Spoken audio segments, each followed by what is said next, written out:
ফোনটা আবার কেঁপে উঠতেই প্রত্যাশা ত্রস্ত রিসিভ করল। নীরব নিজেকে স্বাভাবিক দেখাতে সামনের ছোট্ট টেবিলের উপর থেকে ম্যাগাজিনের বইটা হাতে তুলল। প্রত্যাশা ফোনটা কানে নিয়ে হালকা গলায় বলল, আসসালামু আলাইকুম। ওপাশ থেকে সার্থকের শান্ত, গম্ভীর গলা ভেসে এল। ওয়ালাইকুমুস সালাম। একরাশ কৃতজ্ঞতা মেশানো সুরে বলল প্রত্যাশা। সেদিন আপনি কতটা হেল্প করলেন, একটা ধন্যবাদও দেওয়া হয়নি। তাই দুপুরে ভাবলাম একটা ধন্যবাদ জানাই। কিন্তু কথার মাঝখানেই সার্থক থামিয়ে দিয়ে বলল, ইট ওকে। পরপর একটা গভীর নিঃশ্বাস ফেলে নরম কণ্ঠে জিজ্ঞাসা করল, তোমার পায়ের অবস্থা কেমন? ব্যথা আছে কি? কোনো প্রবলেম নেই তো? প্রত্যাশা হালকা মাথা নাড়ল। ঝটপট বলল, না না, ব্যথা একদম নেই। এখন ভালো আছি। গুড। ওষুধ প্রেসক্রাইবের চার্জটা কিন্তু পান আপনি। আত্মীয় বলে আবার সৌজন্য করবেন না কিন্তু। প্রত্যাশার বোকাসোকা সরল কথাটি শুনে সার্থক হেসে ফেলল।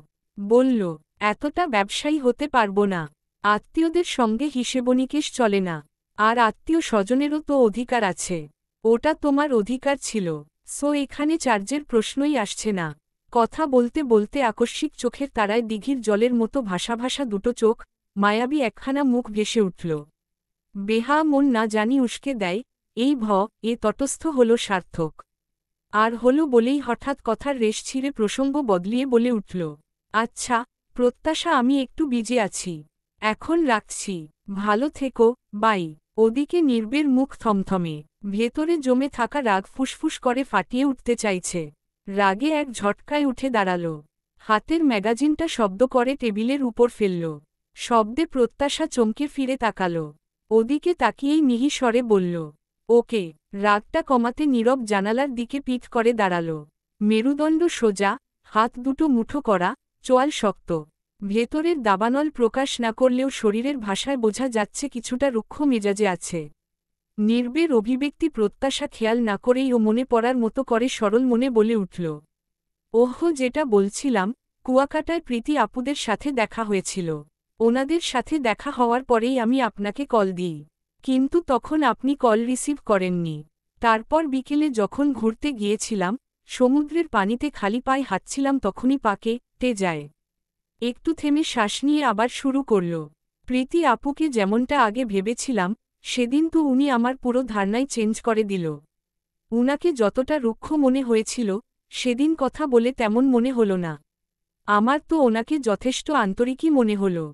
প্রীতি আপু নিজে ফার্স্ট এইড বক্স নিয়ে এলেন। আর উনার ভাই ওষুধ প্রেসক্রাইব করে দিলেন। তারপর ব্যান্ডেজও ____। কথা শেষ হওয়ার আগেই হঠাৎ নীরব ঘুরে দাঁড়াল। রুক্ষ, ঝাঝালো স্বরে বলল, তুমি কিভাবে চলো? ঘুরতে গিয়েও একটা না একটা ঘটনার জন্ম দিতেই হবে। এতজনের কারো কিছু হয় না, আর তুমি গিয়ে পাকে নাও। আর সেই সুযোগে অন্যদের সাথে গল্প জমাও। প্রত্যাশা বিস্ময় আর বিরক্তির মিশ্র সুরে বলল, আরে আপনি রেগে যাচ্ছেন কেন? আমি তো সবটা বলার আগেই আপনি ঝাড়তে শুরু করলেন। আর গেলে আমারই বাকি দোষ? আমি কি ইচ্ছে করে করেছিলাম? আজব তো। প্রত্যাশা ঠোঁট ফোলাল, গাল দুটো অভিমানে ভারী হল। প্রত্যাশার অভিমানী মুখের দিকে তাকাতেই নির্বের মুখের আদল নিয়ে আসল। গলার স্বর আগের তুলনায় নরম করল। তবুও সাবধানবাণী নামল প্রতিটি বাক্যে। ওকে ওকে, এখন গাল ফুলিয়ে নাটক করো না। এখন আমাদের বেরোতে হবে। তবে শোনো, আগেও বলেছি, আবার বলছি, কিছু কিছু মানুষের সংস্পর্শে না যেয়ে দূরে থাকাই বেটার। আর সব মানুষের বাহ্যিক ব্যবহার দেখে পুরো বিশ্বাস করে ফেলো না। কারো সাময়িক আন্তরিকতায় নিজেকে পুরোপুরি উজাড় করে দিও না। জীবনে চলতে গেলে বুদ্ধি খাটাতে হয়, চোখ খোলা রাখতে হয়। সবাই সবসময় যেরকম মনে হয়, আসলে কিন্তু সেরকমই হয় না। প্রত্যাশা কতটা গুরুত্ব দিল বোঝা গেল না। ও বোঝার চেষ্টাই করল না। এক কান দিয়ে শুনে আরেক কান দিয়ে বের করে দিল। এর মধ্যে নির্বের ফোনটা বেজে উঠল। আননাউন নম্বর দেখে নীরব কপালে ভাঁজ ফেলে রিসিভ করল।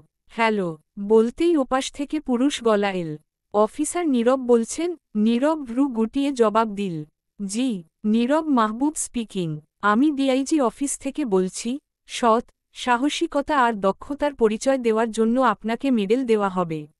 অতি সত্বর হেড অফিসে চলে আসুন দাঁড়ি। এখানে। কথা সম্পূর্ণ করতে না দিয়ে নীরব রুক্ষ স্বরে বলল, জলামো রাখো। নম্বর চেঞ্জ করলেই কি গলার স্বরও চেঞ্জ হয়? আরে ওইটাই তো চ্যালেঞ্জ ছিল, দেখলাম ধরতে পারিস কিনা। আচ্ছা দোস্ত কই তুই, সবাই তো পৌঁছে গেছে, তুই কোথায় শালা? বিয়ে করলি, জানালি না, দাওয়াতও দিলি না, এখন তো সবাই বউ নিয়ে এসেছে, তোর বউ আনবি না? নাকি সবাই বউ দেখে ফেলবে বলে আসছিসই না? নীরব ঠোঁট শক্ত করে ছোট করে বলল, ফাজলামো কথাবার্তা বলতে অন্য কাউকে খুঁজে নে, ফাজলামি সাথে টাইম স্টো করার মতো মুডে নেই আমি। আসছি। ম্যারেজ অ্যানিভার্সারি পালন কম একে বন্ধুদের গেট টুগেদারই বলা যায়। ফয়সালের ল্যাব ম্যারেজে বন্ধুদের অবদান অনস্বীকার্য। ক্লাসমেটের সাথে প্রেমের সূচনালগ্ন থেকে বিয়ে অবধি যেসব বন্ধু পাশে থেকেছে, যাদের সঙ্গে হৃদ্যতা আর সখ্যতা গড়ে উঠেছিল তাদেরই কয়েকজনকে সে আমন্ত্রণ জানিয়েছে নিজের নিরিবিলি ফ্ল্যাটে। সম্পর্কের পথচলার এই স্মরণীয় দিনে আপন মানুষগুলোকে সঙ্গে রাখতেই এমন ঘরোয়া আয়োজন। ড্রয়িং রুমে বন্ধুদের হাসাহাসি আর গল্পের আসর জমেছে। এমন সময় একজোড়া দম্পতির আগমন ঘটে। সবার চোখ তাদের দিকে। প্রত্যাশা নির্বের সাথে পায়ে পা মিলিয়ে এগিয়ে এলো। সোফায় বসা এক রমণীর ফর্সা মুখের আদল বিবর্ণ, ফ্যাকাশে হয়ে গেল। এতক্ষণের হাসি মুখটা নিমিষেই নিয়ে আসল। প্রত্যাশার গায়ে মেরুন রঙের শাড়ি, আঁচলটা ডান হাতের ফাঁক গোলে সামনে এনে রাখা, এক হাতে আলতো করে ধরে রাখা। নির্বের পরনে কফি কালারের শার্ট, অফ হোয়াইট ডেনিম প্যান্টের উপর ইন করে পরা। চুলগুলো জেল দিয়ে সেট করে হালকা ব্যাক ব্রাশ করা। একজন উচ্চস্বরে বলল, বন্ধু অবশেষে আসলা, বউ সবাই দেখে ফেলবে বলে গোপনে বিয়ে করছ। আরেকজন বলল, আরে এসপি তো কিপটামিও করছে, আমরা সব কবজি ডুবে খাবো বলে বিয়েতে অনুষ্ঠানই করেনি। নীরব বলল, হুট করে হয়েছে সবাই জানিস, অহেতুক কাজবাজে বলা বন্ধ রাখো। একজন লম্বা করে সালাম দিল, আসসালামু আলাইকুম ভাবি। প্রত্যাশার লজ্জা লাগছে, ও এভাবে অভ্যস্ত না থাকায় আনিজি ফিল করছে। দৃষ্টিজোড়া ওর নত, ও মাথাটা তুলে মিহি স্বরে উত্তর দিতেই চোখ পড়ে প্রীতির দিকে। প্রীতি এদিকেই চেয়ে, প্রথমে বিস্মিত হলেও পরক্ষণে খেয়াল হয় প্রীতি নির্বের ফ্রেন্ড হলে এদেরও। মোবাইলে ডুবে ছিল ইচ্ছে, মুখ তুলে তাকাতেই চোখ দুটো জলজল করে উঠল। একবার নির্বের দিকে তাকালো তো আবার প্রীতির দিকে তাকিয়ে বলল, মাম্মা, পাপা এসেছে। ইচ্ছে ঝট করে ওঠে এগিয়ে নির্বের সামনে দাঁড়ায়। ঝকঝকে সাদা দাঁত বের করে হেসে প্রাণোচ্ছল কণ্ঠে বলল, পাপা। সবার মাঝে এভাবে বলায় প্রত্যাশার না চাইতেও কেমন জানি লাগল। ইচ্ছের গাল ধরে নীরব বলল, সুইট মামুনি, কখন এসেছ? উপস্থিত কেউ কেউ একটু অবাকি হল। একজন হাসতে হাসতে মস্করা করে বলল, আরে দেখো দেখি কাণ্ড, ইচ্ছে বেবি কি নীরবকেই নিবিড় ভাবছে, আর টুইন্স হলে ইচ্ছেরই বাকি দোষ। ও ছোট মানুষ, অত বুঝে নাকি? আরেকজন ঝট করে বলে ফেলল, যেখানে স্বয়ং ইচ্ছের মা, আমাদের বলিউড সুন্দরী প্রীতি জিনটাই মিস্টেক করেছিল দাঁড়ি। নিবিড়কে প্রপোজ করতে গিয়ে ভুলে তো প্রথমে নীরবকে প্রপোজ করে ফেলেছিল। সেই নিয়ে কি এক কাণ্ড। পুরনো ঘাটা দগদগ করে উঠল প্রীতির। সবাই যেটাকে মিস্টেক জানে, আদৌ কি মিস্টেক ছিল, নাকি অপমানের বদলা, সাথে পুরনো প্রতিশোধের স্পৃহা থেকেই ঘটনার মোড় উল্টে দেওয়া হয়। মিথ্যে নাটক সাজানো হয়। প্রীতি প্রসঙ্গ পাল্টাতে, সবার মনোযোগ ঘুরাতে বলল, আরে তোমরা সব পুরনো কথা বাদ ছাদ দাও তো। এতক্ষণ তো সবাই নির্বের বউ দেখার জন্য মুখিয়েছিলে, তাকেই বরং দেখো। পরপর প্রত্যাশার দিকে তাকিয়ে বলল, প্রত্যাশা দাঁড়িয়ে আছো কেন, এসো বসো। প্রত্যাশা প্রীতির দিকে তাকিয়ে ফের নির্বের দিকে তাকাল। চোখের ভাষায় নির্বের সম্মতি পেতেই আলগোছে গিয়ে বসল। মেয়েরা একপাশের সোফায়, ছেলেরা অপর পাশে। সামনেরটি টেবিলে নাস্তায় ভরপুর। খেতে খেতে আড্ডা আবার জমে উঠল। ইচ্ছে নির্বের কোলের উপর বসে ফোনে গেম খেলছে। গল্পের এক পর্যায়ে একজন বলল, এখানে উপস্থিত নীরব বাদে বাকিদের লাভ ম্যারেজ। তা নীরব আমাদের ছোঁয়া কেন তোর গায়ে লাগল না, বলতো? প্রেম পীড়িতে তোর অ্যালার্জির কারণটা কি ছিল? নীরব একটু কেশে বলল, প্রেমের পরিণতি যদি বিয়ে না হয়, তবে তা আবেগী থাকে, অধিকার নয়। একটা কাগজে নামমোহর হওয়া মানেই দেয় হক, দেয় নিরাপত্তা, দেয় তাকে ছুঁয়ে রাখার অধিকার। সবার সামনে গর্ব করে বলা যায় সে আমার হালাল জীবনসঙ্গী। এক সেকেন্ড থেমে বলল, প্রকাশ্যে, সম্মানে, দায়িত্ব নিয়ে আমার জন্য নির্ধারিত জনকে আমার পাশে রাখতে চেয়েছি। তাই প্রেম নয়, আমি হালাল সম্পর্ককে বেছে নিয়েছি। এটা আমার থট। তবে আমি এটাও মনে করি, সব কিছুই উপরওয়ালার লিখে দেওয়া, তাই এমনটাই হয়েছে। এছাড়া নাথিং। কিছু পল পর সবাই কথা বললেও প্রত্যাশা চুপচাপ। একেতে অচেনা লোকজন, তার উপর সবাই অনেক সিনিয়র। ওর কী বা বলার আছে? ইচ্ছের হাত ধরে প্রত্যাশা একটু দূরে জানালার পাশে এসে দাঁড়াল। কয়েক মুহূর্ত পরেই পুরুষালী পরিচিত স্বর কানে এলো। আনিজি লাগছে? বেশি খারাপ লাগছে তোমার? নির্বের দিকে ঘুরে তাকালো প্রত্যাশা। মাথা নাড়িয়ে ঠোঁট উল্টে বলল, হুম, বেশি না একটু। একটু কেমন কেমন লাগছে। প্রত্যাশার বলার ধরন দেখে নীরব হেসে ফেলল। আশ্বস্ত করতে বলল, আর একটু ওয়েট করো, আমরা চলে যাব। ইচ্ছে মুখ তুলে নির্বের দিকে তাকিয়ে বলল, পাপা আমিও যাব। এর মধ্যে প্রীতি ডাক দিল, ইচ্ছে, তোমার হেয়ার ব্যান্ড ওখানে খুলে পড়েছিল দেখছি। এসো লাগিয়ে দিই। ইচ্ছে পা এগিয়ে প্রীতির শুভ্রন্যা থ্রি পিসের ওড়না টেনে ধরল। আহ্লাদি গলায় বলল, মাম্মা আমি পাপার সাথে যাব। পাপা ওকে নিয়ে যাবে। প্রত্যাশাকে আঙুল দিয়ে দেখিয়ে বলে। প্রীতি বিরক্তি নিয়ে বলল, ইচ্ছে জ্বালাবে না, একটু পর আমরা বাসায় ফিরব। এখন চুপচাপ বাকিটা সময় থাকবে। কোনো কথা বলবে না। ইচ্ছে গাল ফুলাল, ঠোঁট ভেঙে কান্না আসছে।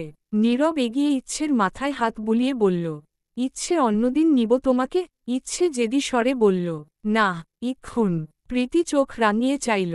ধ ম ক দিয়ে কিছু বলবে তার আগেই নীরব বলল, আচ্ছা, ঠিক আছে তোমাকে নিয়ে যাব। পরপর প্রীতির দিকে তাকিয়ে বলল, ইচ্ছে যেহেতু যেতে চাইছে ওকে নিয়ে যাই। কাল আমি দিয়ে আসব। আশা করি তোমার কোনো অসুবিধে হবে না। আর অসুবিধা হওয়ার কিছু নেইও।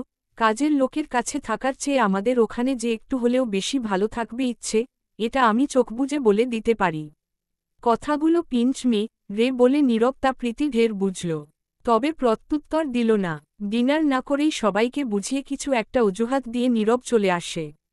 পার্কিং লটে পার্ক করা বাইকের কাছে আসতেই প্রত্যাশা শুধাল, আগে আমাকে বাসায় নামিয়ে দিয়ে তারপর ইচ্ছেকে নিয়ে যাবেন না? নীরব বাইকে বসতে বসতে বলল, না, না মানে তো নাই হয়। হেয়ালি না করে ঝেড়ে কাশুন তো। সরাসরি বলুন, তুমিও আমাদের সাথে যাচ্ছ। আজ? হুম, আজ, এখন। নীরব আদেশের সুরে বলল, বাড়তি কথা না বলে ঝটপট কাজ করো। ইচ্ছেকে তুলে দাও। ইচ্ছেকে মাঝে তুলে বসাতে গেলে নীরব চোখ দিয়ে ইশারা করে দেখিয়ে বলল, সামনে দাও। চালাতে সমস্যা হবে তো? হবে না, যা বলছি তাই করো। অগত্যা ইচ্ছেকে সামনে বসিয়ে নিজে নির্বের পাশে বসল। বাইকের ইঞ্জিন চালু করতে করতে নীরব বলল, শাড়ির আঁচল ঠিকঠাক করে বসো। প্রত্যাশা শাড়ির আঁচল কোলের উপর তুলে এক হাত কোলের উপর রাখল। অপর হাতে নির্বের পেট জড়িয়ে ধরল। ইচ্ছে ঘাড় বাঁকিয়ে প্রত্যাশার দিকে তাকিয়ে চোখ সরু করে বলল, তুমি সবসময় আমার পাপার সাথে থাকো কিনো? প্রত্যাশা দুষ্টু হেসে বলল, তোমার এই পাপা আমার বর, তাই। ইচ্ছেকে দেখে নিহারিকার ভেতরে ভেতরে ভালো লাগলেও প্রকাশ করলেন না। ওদিকে বাড়িশুদ্ধ লোক তো বলতো ইচ্ছেকে আনতে। সবাই প্রত্যাশা আর ইচ্ছেকে দেখে খুশিই হল। নিহারিকা কোলের কাছে ইচ্ছেকে বসিয়ে মাথায় মমতায় ভরা হাত বুলিয়ে গেলেন। প্রত্যাশা সবার সাথে সাক্ষাৎ শেষে শাশুড়ির পাশে বসল। নিহারিকা তীক্ষ্ণ দৃষ্টিতে তাকিয়ে শুধালেন, চুল কেটেছ? প্রত্যাশা ভরকে গেল। এই রে শাশুড়ি মায়ের জহুরির চোখ। ঠিক খেয়াল করেছে। আম্মুর মতো উনিও বকা না দেয়, এই ভয়ে শুকনো ঢোক গিলল। নিচের ঠোঁট জিভের ডগায় ভিজিয়ে আমতা আমতা করল। হু, বড় বড় চুলই বেশি ভালো লাগে। বড় চুলে তোমাকে বেশি সুন্দর লাগত। বেশি কিছু না বলায় প্রত্যাশা স্বস্তির নিঃশ্বাস ফেলল। এর মধ্যে নিভান এসে ইচ্ছের সাথে কথা বলতে লাগল। ইচ্ছের পাশে বসে আদুরে গলায় বলল, সোনা মামুনি তুমি চিনো আমায়? ইচ্ছে বড় বড় চোখে চেয়ে দুপাশে মাথা নেড়ে না বোঝায়। নিভান কিছু বলার আগেই প্রত্যাশা ঝটপট বলে উঠল, ইচ্ছে উনি তোমার বড় পাপা। ইচ্ছে ভেঙে ভেঙে বলল, বড় পাপা? নিভান একগাল হেসে স্নেহমাখা হাত ইচ্ছের মাথায় রেখে বলল, হ্যাঁ সোনা। ফ্রেশ হয়ে ক্যাজুয়াল পোশাকে নীরব রুম থেকে বেরিয়ে এদিকে আসছিল। প্রত্যাশার নজর পড়তেই ইচ্ছেকে দেখিয়ে তর্জনী তুলে বলল, ইচ্ছে, আর ওনাকে আজ থেকে পাপা নয়, ছোট পাপা বলবে, কেমন? উনি তোমার ছোট পাপা হন। ইচ্ছে নাক ফুলিয়ে বিরোধিতা করে উঠল। পাপা। নিহারিকা আদর করে নরম স্বরে বলল, ইচ্ছে, আপু আমার প্রত্যাশা ঠিকই বলেছে, তুমি ছোট পাপা বলবে সোনা। ইচ্ছে ঘাড় ফুলিয়ে বলল, পাপা ছোট না, পাপা অনেক বড়। উপস্থিত সবাই হেসে ফেলল। নিভান আশকারা দিয়ে বলল, আহমা বাদ দাও না। ছোট বাচ্চা মেয়ে, ব্যাপার না। বড় হলে ঠিক হয়ে যাবে। কিছুক্ষণ পর আনিশা ইচ্ছের সাথে বেশ গল্প জুড়ে দেয়। সবাইকে চেনাতে বড় অ্যালবামটা নিয়ে আসে। ইচ্ছেকে দেখাতে থাকে, এটা ওর বাবা। বাবা এখনও অফিসে। আত্মীয়দেরও দেখিয়ে বকবক করতে থাকে। তবে ইচ্ছের কোনো আগ্রহ দেখা গেল না। ও নীরবের ফোন নিয়ে কার্টুন দেখতে লাগল। পরীকে এক কাপ ব্ল্যাক কফি আনতে বলল নীরব। তবে খুঁটিয়ে খুঁটিয়ে প্রত্যাশা ছবি দেখতে আরম্ভ করল। অ্যালবামটা প্রত্যাশার কোলের উপর। এক পাশে আনিশা, আরেক পাশে ইচ্ছে নীরবের গা ঘেঁষে। প্রত্যাশা আর আনিশার দৃষ্টি অ্যালবামের পাতায়। ছবির পাতা উল্টে উল্টে হঠাৎ একটা পাতা এলেই আনিশা খিলখিল করে হেসে বলে উঠল, ছোট ভাবিমণি, এই দেখো ভাইয়া লুঙ্গি পরে দাঁড়ায় আছে। ওরে বাবারে, ভাইয়ারে কি এভাবে তুলছে? প্রত্যাশা চোখ বড় করে তাকায় ছবিটার দিকে। আবিরের ছবি, গাল দুটো ফুলে আছে, পরনে ছাপের লুঙ্গি আর সাদা গেঞ্জি। দেখেই বোঝা যাচ্ছে সুন্নাতে খাতনার ছবি। প্রত্যাশা ভ্রু তুলে ঠোঁট চেপে হেসে বলল, আরে আরে, এই ছবি তো দেখেই বোঝা যাচ্ছে বেআই প্লাস দেবরের ম্যানলি জার্নির শুরুর দিক। আবিরের দৃষ্টি টিভির পর্দায় থাকলেও এহেন কথায় বেশ লজ্জায় পড়ল। আরেক পাতা উল্টাতে না উল্টাতেই একদম ছোটবেলার ছবি আসল। দুষ্টু পাকনি আনিশা বিজ্ঞের মতন গোলগোল চোখ করে চেয়ে বলল, এইটা ভাইয়া? আমি জানি বড় দাদান বলেছিল। এমা নেন্টু ভাইয়া, একদম ছোটবেলার ছবি। ছবিটিতে আবিরকে বেশ নাদুসনুদুস লাগছে। গায়ে পোশাক না থাকলেও কপালের উপর কালো ইয়া বড় নজরটিকা। ফর্সা মুখে চাঁদের মতো জলজল করছে। আনিশার কথা শুনে আবির ম ক দিয়ে উঠল। পরপর শর্মিলাকে উদ্দেশ্য করে কাদো কাদো মুখ করে অসহায় কণ্ঠে বলল, আম্মু, এসব ছবিও রাখা লাগে নাকি? কি একটা অবস্থা! মানসম্মানের ফালুদা বানানোর জন্য কি সব ছবি জাদুঘরে সংরক্ষিত রাখার মতো সংরক্ষণ করে রেখেছ? দিলে তো 12টা বাজিয়ে। শর্মিলা হেসে রুমের দিকে যেতে যেতে জোরেশোরে বললেন, ছেলেবেলার ছবি এগুলো, স্মৃতি হিসেবে রেখেছি। ছেলেবেলার ছবিতে মানসম্মান আবার কি বাবা? আবির অপ্রস্তুত ভঙ্গিতে চোখমুখ কুঁচকে বসে রইল। প্রত্যাশা দ্রুত পাতা উল্টাতে উল্টাতে বলল, দেখি দেখি, সামনে এগোই। দেখি আর কারো ঐতিহাসিক ছবি টবি পাওয়া যায় কি না। আচমকা আবির প্রশ্ন করে উঠল, ছোট ভাবিমণি আর কারো বলতে তুমি কি ছোট দাদানকে বোঝাচ্ছ? প্রত্যাশা কথাটা কতটা বুঝল বোঝা গেল না। ও তৎক্ষণাৎ মাথা নাড়িয়ে বলল, সবে কফির মগে চুমুক দিয়েছিল নীরব। ওদের এমন কথোপকথনে গলায় বিষম লাগে তার। নীরবের খুব খুব কাশিতে প্রত্যাশার টনক নড়ে। ও ঝড়ো বেগে দুদিকে মাথা নাড়িয়ে বলল, এই না না, আমি তা বলিনি। আবির হাসতেই নীরব চোখ পাকিয়ে তাকাল। নীরবের এক দৃষ্টিতেই বেচার হাসি বিদ্যুতের বাল্বের মতন ফিউজ হয়ে গেল। প্রত্যাশা লজ্জা পেয়ে অ্যালবাম রেখে ত্রস্ত উঠে গেল। ডট ডট ঘড়ির কাঁটা রাত 12টার ঘর ছুঁই ছুঁই। ইচ্ছে নিহারিকার কাছে শুয়েছে। নীরব সোফায় বসে ল্যাপটপে মেইল চেক করে ফোনটা ওপেন করতেই হোয়াটসঅ্যাপের নোটিফিকেশন নজরে এল। অ্যাপে ঢুকে মেসেজে ফটোয়ের নোটিফিকেশন দেখে কৌতূহল নিয়ে চেক করতেই মেঘ বিনা বাজের মতো স্তব্ধ হল নীরব। ভাষা হারিয়ে গেল। বিমূর্ত হয়ে ফোনের স্ক্রিনে চেয়ে রইল। বেশ কয়েকটা ছবি। প্রত্যাশা সার্থকের বুকের উপর সার্থক চেইন ছড়াচ্ছে সেই দৃশ্যর ছবি। নীরবের মাথায় তো চড়ে গেল। চোখ দুটো বুজে নিল। প্রত্যাশা সবার সাথে গল্প গুজব করে রুমে এসে নীরবকে অমন অসারের মতো দাঁড়িয়ে থাকতে দেখে কাছে এগোল। ঠোঁট ফাঁক করে কিছু বলবে তার আগেই নীরব মুখে কিছুই না বলে ফোনটা সোজা প্রত্যাশার দিকে ধরল। স্ক্রিনে চোখ পড়তেই গোটা আসমান যেন প্রত্যাশার মাথার উপর পড়ল। বুকটা ছ্যাঁতো করে উঠল। মূর্ছা যাওয়ার মতন হল। ঘরজুড়ে থমথমে নিস্তব্ধতা। প্রত্যাশা স্তব্ধ, হতবুদ্ধি, কিংকর্তব্যবিমূঢ়। আশঙ্কায় মেয়েটার চোখের পাতাগুলো কাঁপছে অনবরত, ঠোঁটজোড়া কেঁপে কেঁপে থেমে যাচ্ছে। গলায় শব্দ আটকে আছে, সবটা ঠাউর করতে পারছে না। নিচু স্বর, অথচ দিয়ে কাছে আঁচড় দেওয়ার মতো ধারালো স্বরে প্রশ্ন রল নীরব। এই ছবিগুলো দেখার পর আমি কি ভাবব, বলো? তোমার প্রতি আমার ধারণা ঠিক কোন খাতে গড়াবে? প্রত্যাশার বুকের ভেতরটা ধকধক করছে, হতবিহ্বলতায় মেয়েটা বাকশূন্য। মুখ খোলার আগেই নীরব প্রলম্বিত শ্বাস ফেলে বজ্রকণ্ঠে ফের বলল, why are you silent? Tell me, what exactly am I supposed to believe about you after seeing this? Pratyasha কে কেঁপে ওঠে। মুহূর্তেই চোখজোড়া ছলছল করে উঠল। ভেজা, কম্পিত স্বরে বলল, বিশ্বাস করুন, আমি আমি সত্যিই বুঝতে পারছি না ছবিগুলো কোত্থেকে এলো, কখন তোলা হলো, কে তুলেছে। আমার বিশ্বাস হচ্ছে না এটা আমি কি করে। এলিপসিস ডট প্রশ্ন চিহ্ন উদ্ধৃতি চিহ্ন। তসতসে দুফোঁটা অশ্রু গড়িয়ে পড়ল প্রত্যাশার গাল বেয়ে। প্রত্যাশা ব্যাকুল নয়নে এক বুক আশা নিয়ে নির্বের দিকে তাকায়, নীরব ঠিক ওকে বুঝবে এই আশায়। প্রত্যাশার সে আশায় বুঝি গুড়ে বালি দাড়ি। নির্বের ঠোঁটে তাচ্ছিল্যের হাসি দাড়ি। চোখে অবজ্ঞার ঝিলিক নিয়ে বলল, মানে বলতে চাইছ, ছবির এই মেয়েটা তুমি না? রাইট। বুকের ভেতর থেকে হাহাকার বেরুল প্রত্যাশার। কি বলবে, কিভাবে বুঝাবে? অস্থির চিত্তে ব্যাকুল স্বরে বোঝানোর চেষ্টা করল, আমি সত্যিই বুঝতে পারছি না। আপনি বিশ্বাস করুন, আমি ছবির এই দৃশ্যগুলো কিভাবে ঘটেছে সেটাও মনে করতে পারছি না।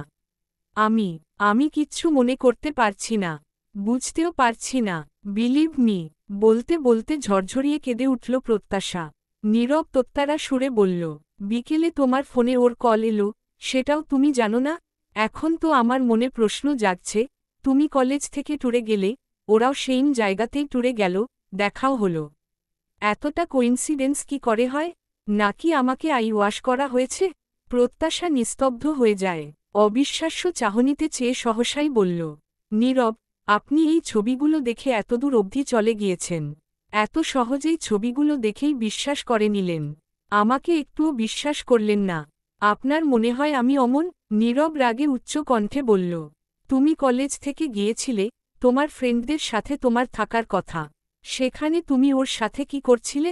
তাও হোটেলের ফাঁকা রুমে। ছবিটাতে স্পষ্ট বোঝা যাচ্ছে, এটা হোটেলের একটা লাক্সারি রুম। ছবিগুলো দেখতেই আমার নিঃশ্বাস বন্ধ হয়ে আসছিল। তারপরেও আমি খুঁটিয়ে খুঁটিয়ে দেখছিলাম এডিট করা কি না। কোনটা এডিট আর কোনটা রিয়েল, সেটা তফাৎ করার ক্ষমতা আমার আছে। ছবির তুমি সংজ্ঞাহীনও নয়। তাহলে বলো আমার কথাগুলো লজিকলেস, আমার মনে তৈরি হওয়া প্রশ্ন নিছকই? প্রত্যাশা ভেজা গলায় বলল, নীরব, দয়া করে আপনি আমার পুরো কথা আগে শুনুন। তারপর না হয় জাজ করবেন। প্লিজ শুনুন, একটু বোঝার চেষ্টা করুন। বাম ভ্রুটা কিঞ্চিত উঁচিয়ে দারাজ স্বরে বলল নীরব, ওকে বলো, এক্সপ্লেইন দাও। হাতের পিঠে গাল বেয়ে পড়া অশ্রুবিন্দু মুছে নেয় প্রত্যাশা দাড়ি। মস্তিষ্কে চাপ দিয়ে মনে করার চেষ্টা করে। বলে, আগেই বলেছি আমার ওনাদের সাথে দেখা হয়। আমার পাকে একটে যায়। সার্থক উনি নিজে ড্রেসিং করে ব্যান্ডেজ করে দেয়, মেডিসিন প্রেসক্রাইবও করে। তারপর আমার যতটুকু মনে আছে আমি ওনাদের সাথে সি বিচের পাড়েই সময় কাটাতে থাকি।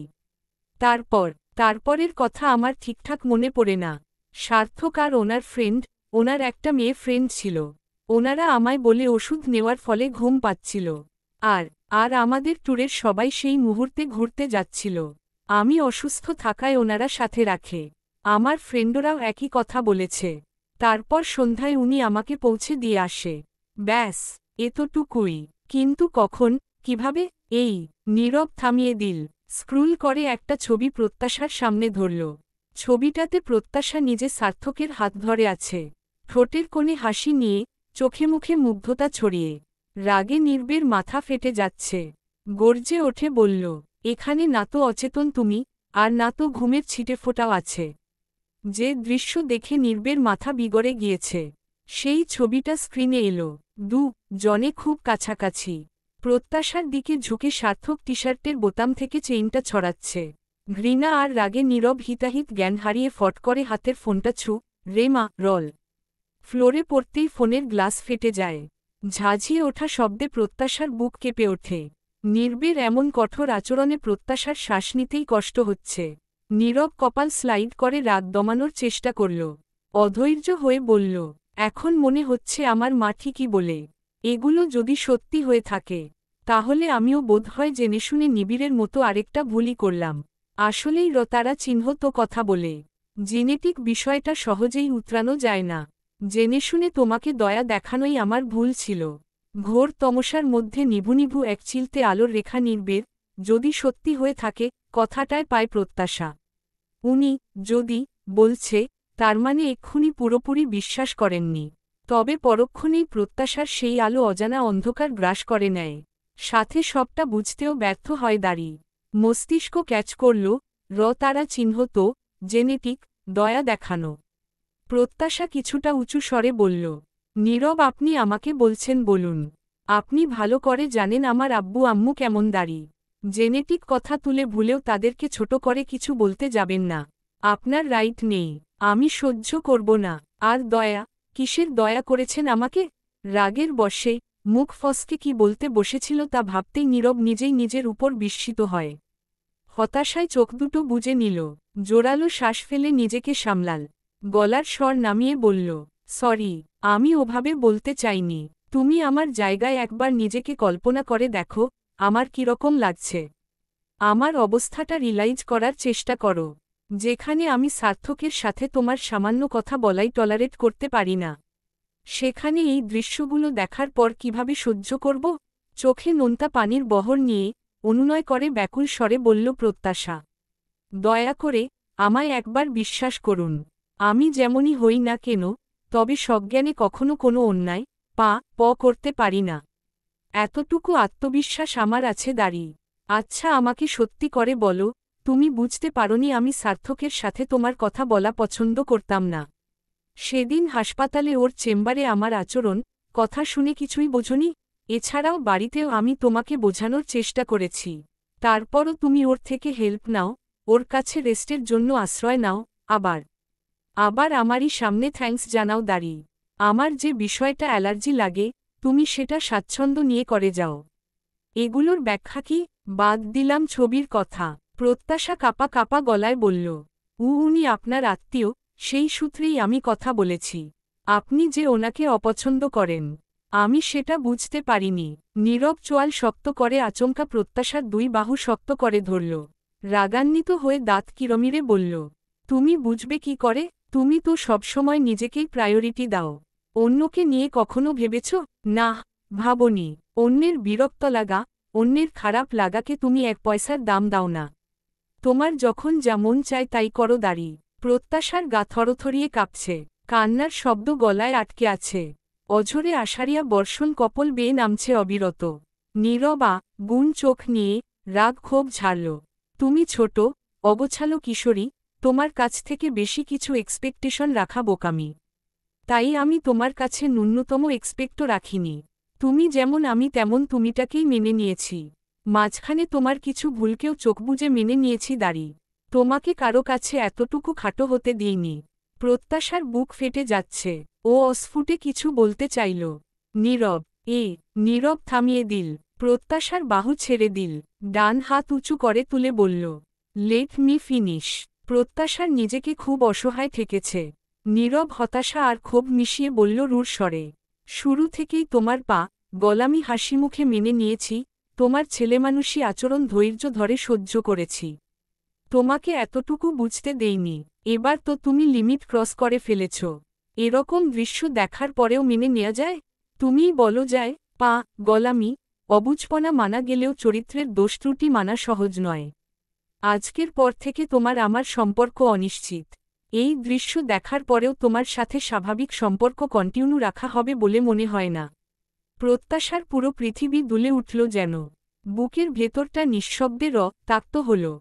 উল্টোদিক ঘুরে ঘর থেকে বেরিয়ে যেতে পা বাড়াল নীরব দাঁড়ি। প্রত্যাশা আকস্মিক নীরবের হাতটা টেনে ধরল।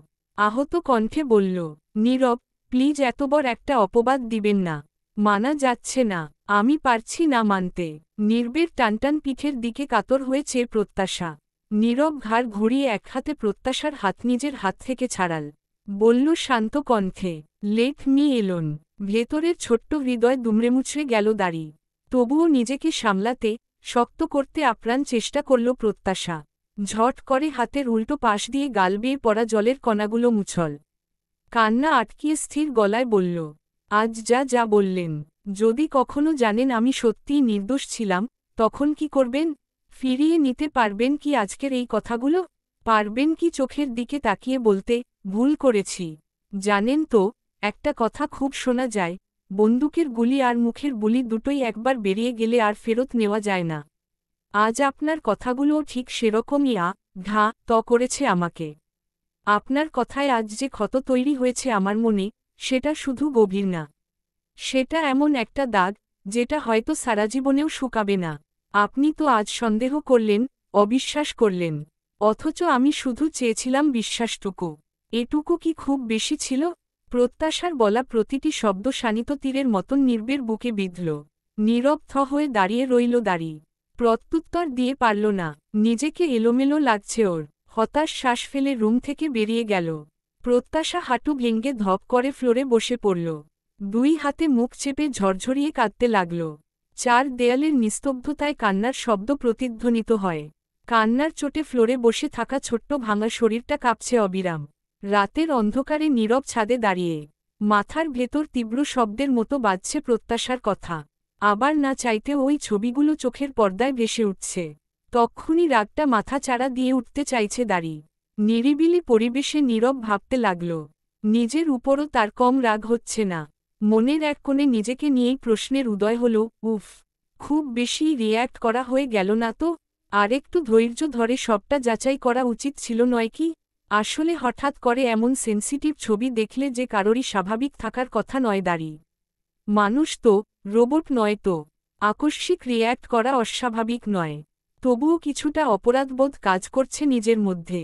রাতে কাঁদতে কাঁদতে চোখের পানি শুকিয়ে আসে দাঁড়ি। এক বুক ভারী কষ্ট নিয়ে পাশের সোফায় মাথা এলিয়ে দেয় প্রত্যাশা।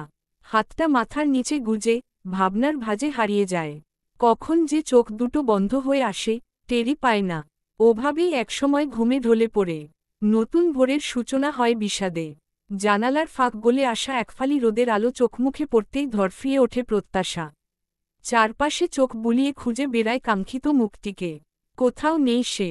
এমন সময় ওয়াশরুম থেকে পানির শব্দ ভেসে আসল। পর মুহূর্তেই খট করে দরজা খোলার আওয়াজ এলো। নীরব বেরিয়ে আসে। এক ঝলক তাকিয়ে আবার দৃষ্টি ফিরিয়ে নেয় প্রত্যাশা। এদিকে সারাটা রাত যে নির্ঘুমে কেটেছে নির্বের, তা ওই লাল চোখ দুটো প্রমাণ দিচ্ছে। নীরব টাওয়েল দিয়ে মাথা মুছতে মুছতে বলল, 7:30 বাজে অলরেডি। ইচ্ছেকে বাসায় দিয়ে আসতে হবে, ওর স্কুল আছে। তুমিও রেডি থেকো, তোমাকেও নামিয়ে দিয়ে যাব। বাড়তি ঝামেলা করার থেকে একসাথেই ড্রপ করে দিব। প্রত্যাশা ভেতরে ভেতরে তির্যক হেসে মনেমনে বলল, এতটাই ঘৃ না করেন যে চোখের সামনে থেকে সরাতে এত সকাল সকাল ভিডিও করার তোড়জোড় শুরু করেছেন। খাবার টেবিলে এক লোকমা খাবার মুখে তুলে গলাধঃকরণ করতে খুব কষ্ট হচ্ছে প্রত্যাশার। গলা দিয়ে খাবার নামতে চাইছে না। ওদিকে নীরব তো আগেই মা কে বলল এত তাড়াতাড়ি সে ব্রেকফাস্ট করবে না। ইচ্ছেকে যেন ফাস্ট রেডি করিয়ে দেয়। ওদেরকে দিয়ে অফিসে গিয়ে সে কিছু একটা খেয়ে নিবে। পানি দিয়ে মুখের খাবার কোনো রকমে গিলে প্রত্যাশা ঝট করে উঠে দাঁড়াল। ইচ্ছেকে চেয়ারে বসিয়ে পাশে দাঁড়িয়ে মাছ বেছে বেছে গালে তুলে খাইয়ে দিচ্ছিলেন নিহারিকা। প্রত্যাশাকে খাবার রেখে উঠতে দেখে সহসাই শুধালেন, সে কি খাবার রেখে উঠছ যে? কিছুই তো খেলে না। প্রত্যাশা অজুহাত দিয়ে বলল, আসলে এত সকাল সকাল নাস্তা করার অভ্যেস নেই তো, তাই খেতে পারছি না। অল্প করে কিছু খাও। এগুলো ভালো না লাগলে বলো, পরীকে বলি অন্য কিছু বানিয়ে দিতে। প্রত্যাশা মাথা নাড়িয়ে বলল, না মা, তার দরকার নেই। আমার এখন কিছুই খেতে ইচ্ছে করছে না। আচ্ছা তাহলে ফ্রুটস জুসটা নাও। শাশুড়ির এত মমতায় প্রত্যাশার চোখের কোণ চিকচিক করে উঠল। আড়ালে কান্না লুকাল।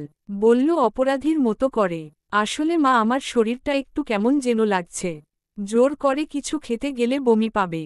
আর আমাকে এত করে বলার কিছু নেই। আমার খেতে মন চাইলে আমি তো হাত দিয়েই নিয়ে খাই। নিজেকে স্বাভাবিক দেখাতে কথাগুলো বলে জোর করে ঠোঁটের কোণে হাসি টানে প্রত্যাশা। নিহারিকা তীক্ষ্ণ দৃষ্টিতে তাকিয়ে বললেন, তোমার চোখের পাতা ভারী, তারপর চোখ দুটো লাল লাগছে। শরীর ঠিক আছে তোমার? অতিরিক্ত কান্নার ফলে এমন হয়েছে। প্রত্যাশা হেসে বলল, ঠিক আছি, তেমন কিছুই না, ওই একটু মাথাটা ধরেছে তাই। শর্মিলা কিচেন থেকে বেরিয়ে শাড়ির আঁচল দিয়ে হাত মুছতে মুছতে এগিয়ে এলেন। বললেন, মাথা ধরেছে তাহলে এত সকাল সকাল তোমার যাওয়ার কি তারা? ইচ্ছের না হয় স্কুল আছে, মিস গেলে ওর মা আবার কথা তৈরি করবে। তুমি আজ থাকো, পরে পাছে যেও। নীরবকে বলি, তোমাকে যেন কাল পরশু দিয়ে আসে। প্রত্যাশার বুক ভার হয়ে আসছে।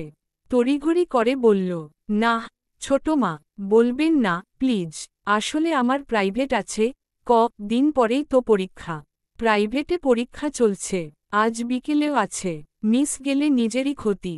গড়গড় করে মিথ্যে বলার চেষ্টা করে প্রত্যাশা। যদিও অল্প দিন পরেই পরীক্ষা, তবে পড়াশোনা নিয়ে সিরিয়াস হওয়ার মেয়েও কোনোকালেই ছিল না। ইচ্ছেকে রেডি করে নিহারিকা বললেন, প্রত্যাশা, নীরব দেখো রুমে আছে। যাবেই যেহেতু তাহলে আর দেরি করার কি দরকার। ইচ্ছের স্কুলের টাইম হয়ে আসছে আবার। নীরবকে বলো, ইচ্ছে রেডি। প্রত্যাশা দীর্ঘশ্বাস ফেলল। ইচ্ছের কাঁধে 2 হাত রেখে বলল, ইচ্ছে, তোমার পাপাকে গিয়ে বলো আমরা রেডি। ইচ্ছে ঘাড় কাত করে জবাবে, আচ্ছা, বলে নীরব ইচ্ছেকে মাঝখানে বসিয়ে দেয়। প্রত্যাশার সামনে ইচ্ছে, তারপর নীরব। বাইক ছুটে চলেছে শোষো বাতাসের সাথে। প্রত্যাশার মনে হয় এই একদিনেই যেন জনের মাঝে চীনের মহাপ্রাচীর দাঁড়িয়ে গেছে। এই প্রাচীর ভাঙা কি আদৌ সম্ভব? বাড়ির গেইটের সামনে বাইক থামায় নীরব। মুখে একটাও কথা নেই। প্রত্যাশা নেমে দাঁড়ায়। ইচ্ছের মাথায় হাত বুলিয়ে মুখে ম্লান হাসি নিয়ে বলে, বাই, ইচ্ছে। নীরব সৌজন্যমূলক কিছু বলল না। প্রত্যাশাও অদ্ভুত এক জোরতায় চুপ করে রইল। পা বাড়াতে গিয়েও হঠাৎ থেমে যায় প্রত্যাশা। নীরব আচমকা বলে উঠল, সুস্থ তোমাকে নিয়ে গিয়েছিলাম, অমনি সুস্থ তোমাকে রেখেও গেলাম। যেটা আমার দায়িত্ব ছিল। প্রত্যাশার পাজোড়া থেমে গেল। ফিরে তাকিয়ে নির্বের চোখে চোখ রাখল। ভেতরের চাপা কষ্ট নিয়ে মিহি কণ্ঠস্বরে বলল, আমি জানি, আমি অনেকের কাছেই বিরক্তিকর। তবুও আজ একটা কথা জানতে ইচ্ছে করছে। আমি কি খুব বেশি উচ্ছৃঙ্খল? আমি কি খুব বেশিই বেপরোয়া? নীরব নিশ্চুপ, নিরুত্তর। প্রত্যাশার বুক চিরে দীর্ঘশ্বাস বেরোল। ও উত্তরের অপেক্ষাও করল না।